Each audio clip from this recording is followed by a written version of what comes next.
Hello दोस्तों, आप लोग देख रहे हैं डेसिमल एंड फ्रैक्शन नंबर इनका पार्ट नंबर 2। जैसा कि मैंने यहाँ पर पार्ट नंबर 2 इस वजह से बताया है कि पार्ट नंबर 1 हमारा ऑलरेडी हो चुका है और हम लोग इसके पार्ट नंबर 2 के ऊपर हम लोग आ चुके हैं। थोड़ा बहुत मैं कंसेप्ट रिवाइज करना चाहता हूँ। जैसे हम लोगों ने ऑलरेडी देखा था कि जो फ्रैक्शन नंबर है उसे हम लोग a डिवाइडेड बाई b के फॉर्म में लिखते हैं।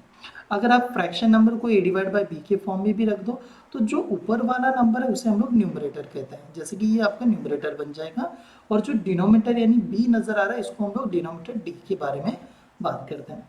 अब इसके थोड़े बहुत जो प्रॉपर्टीज है वो बात देख लेते हैं।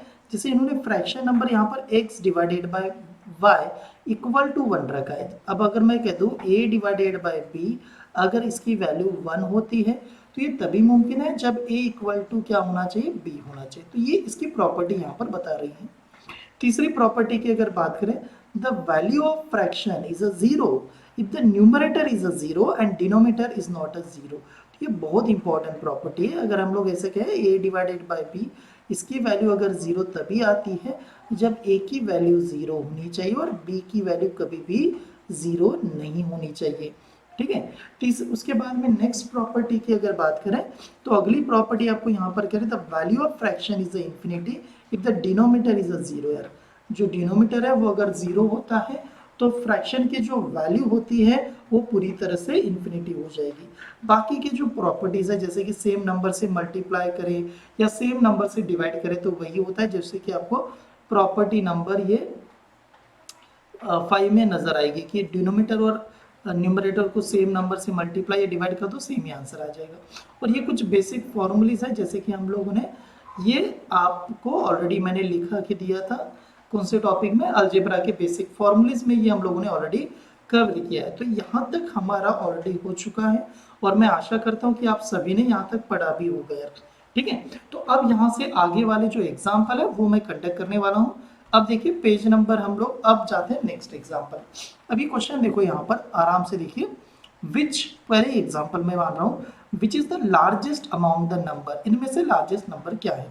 ठीक है। अब इसको दो तरीके है, जैसे कि पहला वाली मेथड में ऐसे कह दो, पहला नंबर है 5 डिवाइडेड बाई 8, दूसरा नंबर यहाँ पर दिया है 2 बाई 3, नेक्स्ट नंबर है 7 बाई 9 और अनदर नंबर है 3 बाई 5। इसने आपसे पूछा which is the largest number of them. तो हम लोग अगर ट्रेडिशनल मेथड से अगर चलते हैं तो ट्रेडिशनल मेथड से आप इसको डायरेक्टली डिवाइड कर सकते हैं। जैसे मैं पहली मेथड बता रहा हूँ, ये आ गया 0, अगर मैं इसको 50 मानूँ तो मुझे पॉइंट देना पड़ेगा। अब 8 से अगर मैं डिवाइड करता हूँ, 8 5 जार 40 और 8 6 जार 48, तो 8 6 जार 48, 48 जाने के बाद बचेगा 2, 2 पे और 0 लग जाएगा, 8 2 जार कितना, 8 2 जार 16, तो 0.62 समथिंग इसका आंसर आएगा। यही अगर मैं यहाँ पर सॉल्व करूँ तो ये इसका यार 2 डिवाइड बाय 3 को अगर इसी प्रकार से सॉल्व करते हैं तो 0.66 आ जाएगा। और दूसरा ये जो नंबर है 7 बाय 9, अगर आप लोग इसे सॉल्व करते हो तो ये कैसे आएगा, अगर 0 दे दो पहले, 0 देने के बाद ये 70 बन गया। 70 को अगर 9 से डिवाइड करते हैं, 9 7 जा 63, 63 जाने के बाद दोबारा 7, फिर 77, ऐसे नंबर बन जाएंगे। और यहाँ पर अगर इस नंबर को बताया जाए तो 3 डिवाइड बाय 5 ये कितना हो जाएगा, ये बन जाएगा आपका 0.60। तो दीज आर द नंबर। आपको पूछा गया है सबसे बड़ा नंबर इनमें से कौन सा है, तो आप सबसे बड़ा नंबर देख पा रहे होंगे, आपका आंसर क्या आएगा, ये वाला नंबर सबसे बड़ा आ जाएगा, यानी ऑप्शन सी आपका आंसर सही आएगा। तो ऑप्शन सी आप टिक कर सकते हैं using this method. Another method की बात करूं, नेक्स्ट मेथड क्या थे, देखिए नंबर थे 5 बाई 8, दूसरा नंबर था 2 बाई 3, नेक्स्ट नंबर था 7 बाई 9, उसके बाद में नंबर था 3 बाई 5। आपको पूछा जा रहा था सबसे बड़ा नंबर कौन सा आएगा करके। तो हम लोग और एक मेथड जानते हैं, हम लोग क्या करेंगे, क्रॉस मल्टीप्लाई। जैसे इधर मल्टीप्लाई कर दो तो 3 इंटू 5 होता है 15 और यहाँ पर मल्टीप्लाई किया तो ये होगा 16। तो ये वाला नंबर अभी तक बड़ा है इन दोनों में। फिर सेम ये इधर नंबर मल्टीप्लाई करो, 2 इंटू 9 हुआ 18 और 3 इंटू 7 हुआ 27, तो ये इसमें बड़ा है। ठीक है। तो सेम मेथड इसमें आन लेते, अभी तक तो 7 बाई 9 बड़ा था। 7 इंटू 5 होगा आपका 35 और यहाँ पर 9 इंटू 3 ये होगा 27, तब भी यही नंबर बड़ा आएगा क्योंकि 35 तो ग्रेटर होता है। तो इसका मतलब जो सबसे ग्रेटेस्ट नंबर पूछा था तो ये आ जाएगा आपका 7 बाई 9। तो 7/9 ये सबसे बड़ा नंबर है। आशा करता हूँ कि आपको सभी को अच्छी तरह से ये मेथड समझ में आ रही होगी। क्रॉस मल्टीप्लिकेशन ये सबसे फास्ट मेथड होती है इस टाइप के एग्जाम्पल सॉल्व करने के लिए। ठीक है, तो अगर ये आपको अच्छी तरह से समझ में आई हुई तो इसे नोट डाउन कर लीजिएगा। मैं नेक्स्ट एग्जाम्पल की तरफ बढ़ता हूँ। ठीक है, तो चले क्वेश्चन नंबर अब नेक्स्ट के ऊपर यार। चलो अब देखिए ये एग्जाम्पल इसने कैसे पूछा है।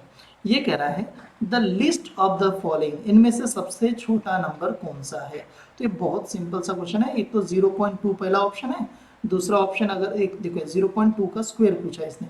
ठीक है, ये पहला ऑप्शन है, दूसरा ऑप्शन है, तीसरा, और ये देखो यहाँ पर अगर मैं बात करूँ ये सेम हो गए यहाँ पर। तो आप ऐसे मान लो कि यहाँ पर ये सेम इसने गलती से दे दिया है। ठीक है, तो यहाँ पर पूछा गया कि इनमें से सबसे बड़ा नंबर कौन सा आएगा। तो हमारे पास ऑप्शन है 0.2, नेक्स्ट ऑप्शन है 0.2 के स्क्वायर के बारे में, अनदर ऑप्शन है 1 डिवाइडेड बाय 0.2। अब मैं तीन ऑप्शन मान लेता हूँ। देखो 0.2 का स्क्वायर का मतलब होगा 0.2 इंटू 0.2, ऐसे लिखते हैं हम लोग। ठीक है, अब मैं यहाँ पर ये कहता हूँ कि आप ये जानते हो कि ये है 2 और ये है 2, 2 इंटू 2 होता है आपका 4। ठीक है यार, 2 इंटू 2, बट इसका एक पॉइंट है और इसका एक पॉइंट है, तो ऐसे पॉइंट दो बने तो 1 2, तो ये आएगा 0.04। ये आपने यहाँ पर देखा 0.04, पहला वाला ऑप्शन आपको 0.2 आ रहा था। अब ये नेक्स्ट क्वेश्चन कह रहा है कि 1 डिवाइडेड बाय 0.2, इसका भी निकाल लेते हैं। देखो ये इसको पॉइंट निकालने के लिए ऊपर 10 से मल्टीप्लाई, नीचे 10 से मल्टीप्लाई, ऊपर 10 से मल्टीप्लाई करोगे और नीचे 10 से मल्टीप्लाई करोगे 2 बन जाएगा। अब डिवाइड कर दो तो 5 आएगा। तो आपके पास नंबर है 0.2, 0.004 एंड 5, और इसने पूछा था which of the following is the list. List का मतलब होता है सबसे छोटा कौन सा आएगा, तो लिस्ट तो पहले ही आना चाहिए। तो पहला यानी ऑप्शन 1 इज द आंसर आएगा आपका। तो आपको ऑप्शन 1 को टिक करना है यार। तो ऑप्शन 1 इज द सही आंसर है इस तौर पे। तो उम्मीद करता हूं कि आपने ये लिखा होगा। और अब हम लोग जाते हैं अगले एग्जाम्पल की तरफ। ठीक है, अब देखो ये इसने क्वेश्चन में क्या पूछा है, which of the following is a descending order. तो पहले तो आपको समझ लेना है डिसेंडिंग ये कह रहा है। डिसेंडिंग का मतलब होता है हाईएस्ट नंबर से लेके लोवेस्ट नंबर की तरफ आपको जाना है। ठीक है, तो हम लोगों को ये क्लियर है कि हाईएस्ट से लेके मुझे जाना है यहाँ पर लोवेस्ट की तरफ, हाईएस्ट टू लोवेस्ट की तरफ मुझे यहाँ पर नंबर को लेके जाना है। और मेरे पास जो नंबर है हर एक ऑप्शन में वो 3 नंबर दिए गए, 3 नंबर दिए गए। ठीक है, तो अब इसे सॉल्व करते समय देखिए हम लोग क्या करेंगे कि ये जो नंबर है, देखो आप हर नंबर को यूज कर सकते हैं। मैं पहला ऑप्शन ले लेता हूँ। फर्स्ट ऑप्शन में 5/8, दूसरा नंबर है 9/13, तीसरा नंबर है 11/17। आपको पूछा गया which of the following is the descending order. तो अगर आप इधर मल्टीप्लाई करते हैं तो ये बन जाता है 65, 5 इंटू 13 65, और ये अगर इधर मल्टीप्लाई करते हैं तो 8 इंटू 9 72। ठीक है 72, और हम लोग जानते हैं 72 वाला तो बड़ा होना चाहिए, तो डेफिनेटली ये सबसे बड़ा नंबर है दोनों में। अब हमें डिसेंडिंग के बारे में पूछा है तो पहले बड़ा नंबर उसके बाद में छोटा नंबर आना चाहिए, तो ये वाला ऑप्शन तो गलत हो गया। बट मैं जानता हूँ कि हर एक ऑप्शन में 3 ही नंबर दिया है, तो ये हमारा स्टार्टिंग में आने वाला ये हम लोग टिक कर लेते हैं। अब इन दोनों का ऐसे मल्टीप्लाई करो। अगर आप इसे मल्टीप्लाई करोगे और इधर मल्टीप्लाई करोगे तो देखिए अगर आप इधर मल्टीप्लाई करो, मैं यहाँ पर थोड़ा रफली बना लेता हूँ, 9 इंटू 7 करता हूँ तो 63, 3 6 कैरी, और 9 इंटू 1 9, और ये बन जाएगा 153। सही है ना। और आप इधर अगर मल्टीप्लाई कर दो तो ये 11 से अगर मल्टीप्लाई करने के बाद 143 ये नंबर आएगा आपका, 11 3 और ये 143 आएगा। तो डेफिनेटली अगर कहीं पर बात की तो ये सबसे बड़ा नंबर होगा आपका, अगर आप इस प्रकार से मल्टीप्लाई करते हो तो आपका सीक्वेंस क्या होना चाहिए डिसेंडिंग ऑर्डर के हिसाब से। तो आपका सीक्वेंस आना चाहिए 9/13, उसके बाद में 11/17, देन आना चाहिए आपका 5/8 वाला, क्योंकि हम लोग डिसेंडिंग में हाईएस्ट से लेके लोवेस्ट नंबर की तरफ बढ़ते हैं। तो हाईएस्ट से लेके लोवेस्ट नंबर की तरफ जब आप जाओगे तो ये वाला ऑप्शन आपको सी ऑप्शन में नजर आ रहा है। तो सी वाला जो ऑप्शन आपको नजर आ रहा है वो एग्जैक्टली करेक्ट है यार। ठीक है, तो चलो सी वाला ऑप्शन आप सभी नोट डाउन कर लीजिएगा। इसमें इस प्रकार से आप लोग सॉल्व कर सकते हैं। थोड़ा बहुत कैलकुलेशन करना आपको यहाँ पर आना चाहिए, और आप एक ही ऑप्शन को उठा के यहाँ पर देख सकते हो। जो भी पहला ऑप्शन आपको नजर आए। तो अब हम लोग बढ़ते हैं अगला एग्जाम्पल की तरफ। ये है हमारा नेक्स्ट एग्जाम्पल। ठीक है, अब इसमें क्या पूछा देखो, यहाँ पर what is the increasing order of the fraction यार। इंक्रीजिंग ऑर्डर, ठीक है, इंक्रीजिंग का मतलब हो जाएगा स्मॉलेस्ट से लेके लार्जेस्ट या हाईएस्ट नंबर की तरफ जाना है। ठीक है, स्मॉलेस्ट से लेके हाईएस्ट नंबर की तरफ जाना है।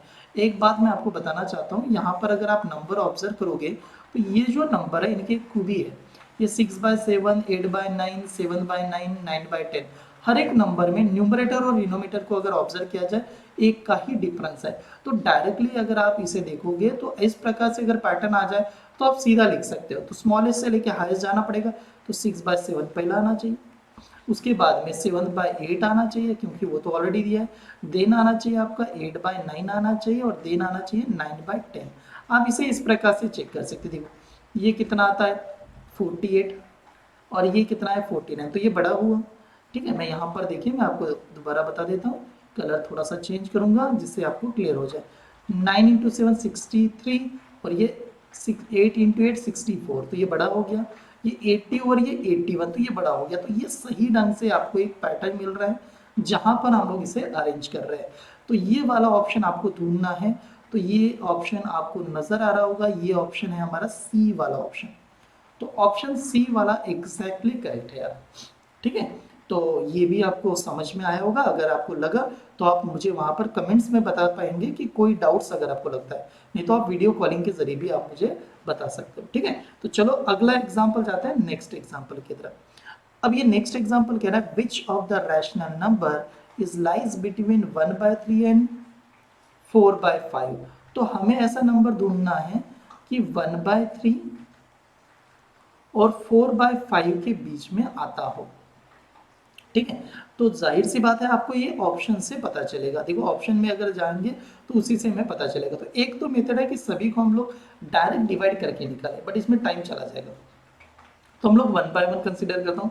जैसे कि मैं पहला ऑप्शन कंसिडर करूँ, यहाँ पर दिया 21/42। तो आप मुझे देख पा रहे होंगे कि अगर ये 42 इधर आएगा 21 से इसे मल्टीप्लाई करेंगे, 42 यहाँ पर आ जाएगा और इसे मल्टीप्लाई हम लोग करेंगे। ठीक है, देखें